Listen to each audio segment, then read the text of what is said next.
কোন ব্যক্তি, কোন দল, কোন গোষ্ঠী, কোন জাতি তাদের উপরে হিংসার বশবর্তী হয়ে তোমরা এমন কিছু অত্যাচার, জুলুম, নির্যাতন করবা না যে ওইটা পার হয়ে যায়। আগস্টের 5 তারিখের পর থেকে ঠিক এই আয়াতটা আমরা অনেকেই মেনে চলছি এবং চলবো ইনশাআল্লাহ। কিন্তু কত মানুষের জীবনে আমরা আয়াতটা দেখতে পাচ্ছি না। আমরা যা অত্যাচারিত হয়েছে তার সাথে 10 ডবল এখন উসুল করে নিচ্ছে মানুষ। কিন্তু এটা এখন সচেতন হয়ে গেছে।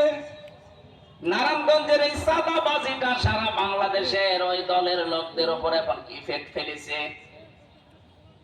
বাংলাদেশের সাধারণ মানুষের ভেতরে এখন এই বোধ চলে এসেছে, মানুষ থালা হাতে না পেয়ে যদি চাঁদাবাজি আরম্ভ করে, থালা হাতে পেয়ে কি করবে? এই জন্য মানুষের ভেতরে কিন্তু এখন গঞ্জনা সারা দেশে চলছে। সাবধান, এখনো থামেন।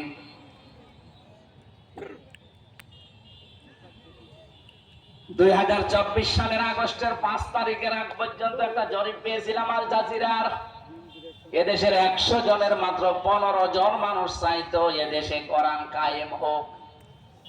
3 মাস 10 দিনের ব্যবধানে এদেশের এখন 100 জনের 58 জন মানুষ চাইছে এদেশে কোরআনের রাজ কায়েম হোক। কারণ মানুষ বুঝে ফেলেছে যে কোরআন ছাড়া ন্যায় বিচার এদেশে সম্ভব না।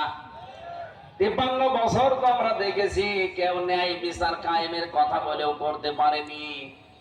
কিছু মানুষের শুধু আখের গুছিয়েছে, কিছু মানুষের শুধু ভবিষ্যৎ তৈরি হয়েছে।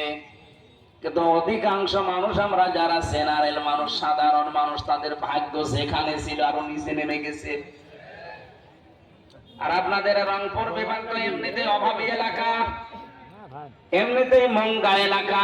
নাম আর একটা আছে, ওটা নাই বললাম, থাক, ওটা বলার দরকার নেই, আপনার নিজেরা তো জানেন।